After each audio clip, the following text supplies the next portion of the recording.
നമ്മൾ ഇന്നത്തെ വീഡിയോ പരിശോധിക്കുന്നത് നമ്മുടെ വാട്സപ്പിൽ ഡിസപ്പിയർ മെസ്സേജ് ഒരു ഫീച്ചർ എല്ലാവർക്കും അറിയാൻ സാധിക്കും. ഈ ഡിസപ്പിയർ മെസ്സേജ് എന്ന ഫീച്ചർ ഉപയോഗിച്ച് കഴിഞ്ഞാൽ പിന്നെ നമ്മൾ മെസ്സേജ് അയച്ചിട്ടുണ്ടെങ്കിൽ എത്രയാണോ സമയം വെച്ചെങ്കിൽ ആ സമയമാകുമ്പോൾ ഓട്ടോമാറ്റിക്കായിട്ട് ആ മെസ്സേജ് ഡിലീറ്റ് ചെയ്യുന്ന ഒരു ഫീച്ചറാണ് ഡിസപ്പിയറിങ് മെസ്സേജ്. ഇപ്പോൾ ഞാൻ കാണിച്ചു തരാം. ഞാനിപ്പോൾ ഒരു അക്കൗണ്ട് ഓപ്പൺ ചെയ്ത് ഞാനിവിടെ ഒരു അക്കൗണ്ട് ഓപ്പൺ ചെയ്തിരിക്കും. ഇപ്പോൾ നിങ്ങൾ ആരുടെയെങ്കിലും പ്രൊഫൈൽ ഇതുപോലെ ഓപ്പൺ ചെയ്ത് കഴിഞ്ഞാൽ നിങ്ങൾക്ക് ഇവിടെ കാണാൻ സാധിക്കും, താഴെ ഭാഗത്തേക്ക് ഡിസപ്പിയറിങ് മെസ്സേജ് എന്നൊരു ഫീച്ചർ. ഇത് നമ്മൾ ക്ലിക്ക് ചെയ്ത് ഓക്കെ കൊടുത്ത് നമ്മളിവിടെ മെസ്സേജ് അയക്കുകയാണെങ്കിൽ നിങ്ങൾക്ക് 24 മണിക്കൂർ അല്ലെങ്കിൽ 7 ദിവസം അല്ലെങ്കിൽ 90 ദിവസം ഇത്രയും സമയത്തിനകത്ത് നിങ്ങൾക്ക് ഒരു മെസ്സേജ് ടൈപ്പ് ചെയ്ത് അയക്കുകയാണെങ്കിൽ അല്ലെങ്കിൽ ആ വ്യക്തി ഓൺ ചെയ്ത് നിങ്ങൾക്ക് അയക്കുകയാണെങ്കിൽ മെസ്സേജ് ഓട്ടോമാറ്റിക്കായി ഡിലീറ്റ് ആകും. അതായത് നമ്മൾ ഈ 24 മണിക്കൂർ വെച്ച് കഴിഞ്ഞാൽ 24 മണിക്കൂർ ആകുമ്പോൾ മെസ്സേജ് ഓട്ടോമാറ്റിക്കായിട്ട് മെസ്സേജ് ഡിലീറ്റ് ആയി പോകും. അതുകൊണ്ട് തന്നെ ഇത് സ്ക്രീൻഷോട്ട് എടുക്കാനോ അല്ലെങ്കിൽ എവിടെയെങ്കിലും സൂക്ഷിച്ച് വെക്കാനോ നമുക്ക് സാധിക്കില്ല. എന്നാൽ നമുക്ക് വാട്സപ്പിൻ്റെ തന്നെ ഒരു സൗകര്യം ഉപയോഗിച്ചുകൊണ്ട് അത്തരത്തിൽ ഡിസപ്പിയർ മെസ്സേജ് ചെയ്തു വെച്ചിട്ടുള്ള ഏതെങ്കിലും മെസ്സേജുകൾ ഉണ്ടെങ്കിൽ നിങ്ങൾക്കത് സേവ് ചെയ്ത് വെക്കാൻ സാധിക്കും. വാട്സപ്പിൻ്റെ തന്നെ ഒരു സൗകര്യമാണ്. അതെങ്ങനെ ഉപയോഗിക്കുക എന്നുള്ളതൊക്കെയാണ് നമ്മൾ പരിശോധിക്കുന്നത്. വീഡിയോ അവസാനം വരെ കണ്ടു നോക്കുക, തീർച്ചയായിട്ടും ഉപകാരപ്പെടും. നിങ്ങൾ ആദ്യമായിട്ടാണ് ഈ ചാനൽ കാണുന്നതെങ്കിൽ സബ്സ്ക്രൈബ് ചെയ്യുക, തൊട്ടടുത്ത് കാണുന്ന ബെൽ ഐക്കൺ കൂടി ക്ലിക്ക് ചെയ്യുക. നിങ്ങളുടെ സംശയങ്ങളൊക്കെ നമ്മൾ ഇൻസ്റ്റാഗ്രാമിൽ ചോദിക്കാം. ഇൻസ്റ്റാഗ്രാമിൻ്റെ ലിങ്ക് ഡിസ്ക്രിപ്ഷനിലുണ്ട്, അതിൽ ക്ലിക്ക് ചെയ്തുകൊണ്ട് നിങ്ങൾക്ക് ഇൻസ്റ്റാഗ്രാം ഫോളോ ചെയ്യാൻ സാധിക്കുന്നതാണ്. അപ്പോൾ ഞാനിതുപോലെ ഒരു മെസ്സേജ് ടൈപ്പ് ചെയ്ത് ഈ ഡിസപ്പിയർ മെസ്സേജ് ഓൺ ചെയ്യുകയാണ് 24 അവേഴ്സിലേക്ക്.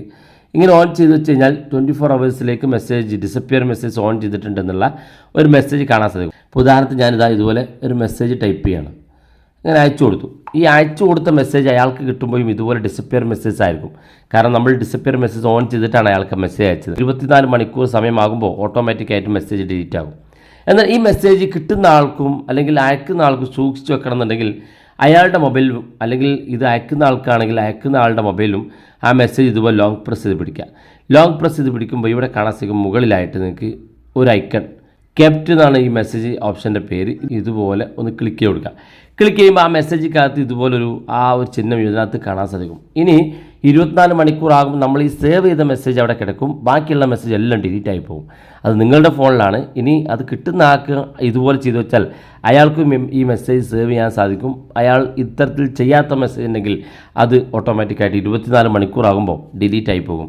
അപ്പോൾ ഈ ഒരു സൗകര്യം വാട്സപ്പിനകത്തുണ്ട്. ഇത് കാണണമെന്നുണ്ടെങ്കിൽ നമ്മൾ ഈ പ്രൊഫൈൽ ഇതുപോലെ ക്ലിക്ക് ചെയ്ത് താഴെ ഭാഗത്തേക്ക് വരുമ്പോൾ ഇവിടെ കാണുന്നെങ്കിൽ കെപ്റ്റ് മെസ്സേജ് എന്നുള്ള ഓപ്ഷൻ, ഇത് ക്ലിക്ക് ചെയ്താൽ നമ്മൾ അത്തരത്തിൽ സേവ് ചെയ്ത് വെച്ചിരിക്കുന്ന മെസ്സേജുകൾ ഏതൊക്കെയാണെന്ന് ഇതിനകത്ത് കാണാൻ സാധിക്കുകയും ചെയ്യും.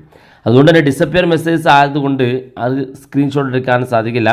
എന്നാൽ ആ മെസ്സേജ് നമുക്ക് സേവ് ചെയ്ത് വെക്കുകയും വേണം. ഈ സാഹചര്യത്തിൽ പല ആളുകളും മൊബൈൽ ഫോണിൽ നിന്ന് മറ്റൊരു മൊബൈൽ ഫോൺ ഉപയോഗിച്ച് ഫോട്ടോ എടുക്കാറാണ് ചെയ്യാറുള്ളത്. എന്നാൽ ഇനി അതിൻ്റെ ആവശ്യമില്ല.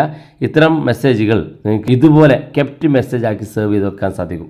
ഈ ഒരു സൗകര്യം നമുക്ക് ടെക്സ്റ്റ് മെസ്സേജിൽ മാത്രമല്ല ഫോട്ടോ ആയാലും വീഡിയോ ആയാലും ഇത്തരത്തിൽ സേവ് ചെയ്ത് വെക്കാൻ സാധിക്കും. ഇപ്പോൾ ഞാനിതാ ഉദാഹരണത്തിനൊരു ഫോട്ടോ ഞാൻ അയക്കുകയാണ്, ഇതുപോലെ അയച്ചു കൊടുക്കുകയാണെങ്കിൽ ആ ഫോട്ടോയും കിട്ടുന്ന ആൾക്കും അല്ലെങ്കിൽ അയക്കുന്ന ആൾക്കും ഇതുപോലെ ലോങ് പ്രസ് ചെയ്ത് കഴിഞ്ഞാൽ ഇവിടെ മുകളിൽ കാണാൻ സാധിക്കും ക്യാപിറ്റൽ ഓപ്ഷൻ, അത് ഒന്ന് സേവ് ചെയ്ത് കൊടുത്താൽ മതി. ആ മെസ്സേജൊക്കെ കാണുന്നുണ്ടെങ്കിൽ നമ്മുടെ പ്രൊഫൈൽ ഓപ്പൺ ആക്കി താഴെ കാണുന്ന ഭാഗത്ത് കെപ്റ്റ് മെസ്സേജ് എന്നുള്ള ഭാഗത്ത് ക്ലിക്ക് ചെയ്താൽ നമ്മൾ സേവ് ചെയ്തിരിക്കുന്ന മെസ്സേജ് കാണാൻ സാധിക്കും. വളരെ യൂസ്ഫുൾ ആണ്. വീഡിയോ ഇഷ്ടപ്പെട്ടെങ്കിൽ നിങ്ങളുടെ സുഹൃത്തുക്കൾക്ക് മറക്കാതെ ഷെയർ ചെയ്ത് കൊടുക്കുക. ഇതുപോലുള്ള വ്യത്യസ്തമായ അറിവുകളുമായി നമുക്ക് അടുത്ത വീഡിയോയിൽ കാണാം.